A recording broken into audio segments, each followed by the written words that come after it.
Hello, coin enthusiasts, and welcome back to If You're Passionate About Coins. Whether you're a seasoned collector or just starting, you're in the right place. Today, we're diving into an iconic coin from American history, the 1974 Kennedy half dollar. What's its story, what makes it special, and how much is it worth in circulated condition? Let's get started. Before we talk about value, let's rewind a bit. The Kennedy half dollar was first introduced in 1964 as a tribute to President John F. Kennedy, who was tragically assassinated in 1963.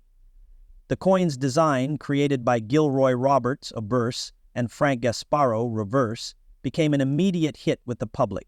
The obverse features a left-facing portrait of President Kennedy, while the reverse shows the presidential seal. By 1971, these coins were struck in copper-nickel-clad composition, as the 40% silver versions had been discontinued after 1970. That brings us to the 1974 Kennedy half dollar, which was part of the standard clad series.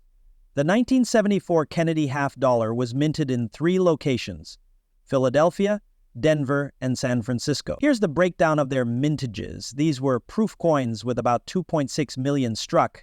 Without such high production numbers, the common, especially in circulated grades. However, proof coins from San Francisco hold a special appeal for collectors. Now, let's talk about what makes the 1974 Kennedy half dollar stand out. There's one notable variety from this year, the 1974 die obverse dot. This variety shows doubling on the inscriptions "Liberty" and "In God We Trust" on the obverse. If you happen to find one of these error coins, it can significantly boost the value of your 1974 half dollar. We'll discuss more about values shortly, so stay tuned. Let's get to the big question: what's the circulated value of a 1974 Kennedy half dollar?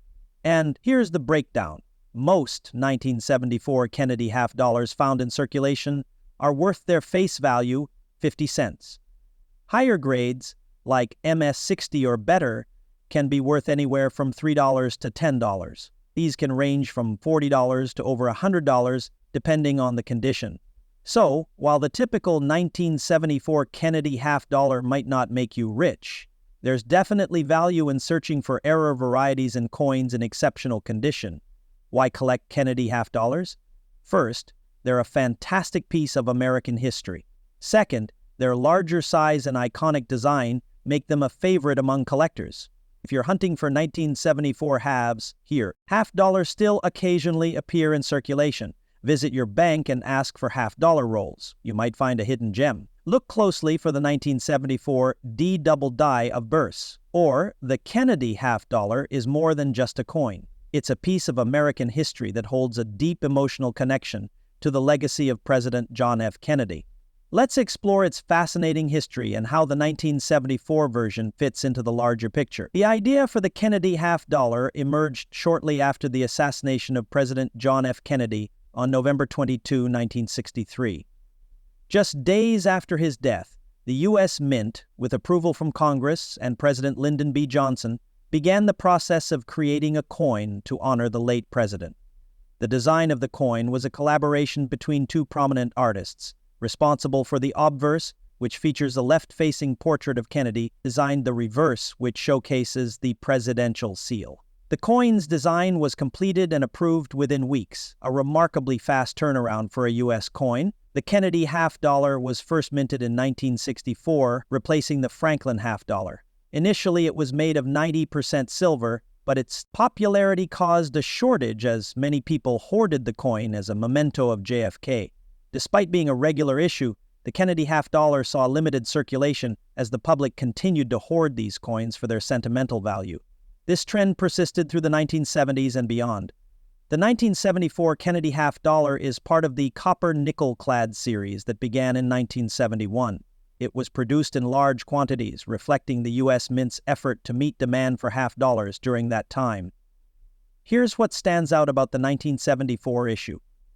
With over 433 million coins minted between the Philadelphia and Denver mints, the 1974 Kennedy half dollar was one of the most widely produced coins of the series. The early 1970s were a time of significant political and economic change in the U.S. with events like the Watergate scandal and the ongoing Cold War. The Kennedy half-dollar continued to serve as a symbol of hope and national pride during this turbulent era. The 1974 double die obverse is a notable variety from this year. Collectors prize this era for its distinctive doubling on the text, making it one of the most sought-seal versions of the 1974 coin. The Kennedy half-dollar remains a favorite among collectors, not just for its historical significance, but also for its iconic design. The 1974 issue, while common in circulated grades, holds value for those interested in completing a full series or seeking out rarer coins like the 1974.D edition. The 1974 Kennedy half-dollar is a testament to President Kennedy's enduring legacy and a reminder of how coins can serve as more than just currency. They're carriers of history and emotion. That wraps up our look at the 1974 Kennedy half-dollar. Whether you're collecting for history, errors, or just for fun, this coin offers a lot to appreciate. If you enjoyed this video, give it a thumbs up and don't forget to subscribe for more coin content. Also, tell us in the comments, have you found a 1974 Kennedy half-dollar in your collection? Share your stories. Thanks for watching, and we'll see you in the next video. Happy collecting!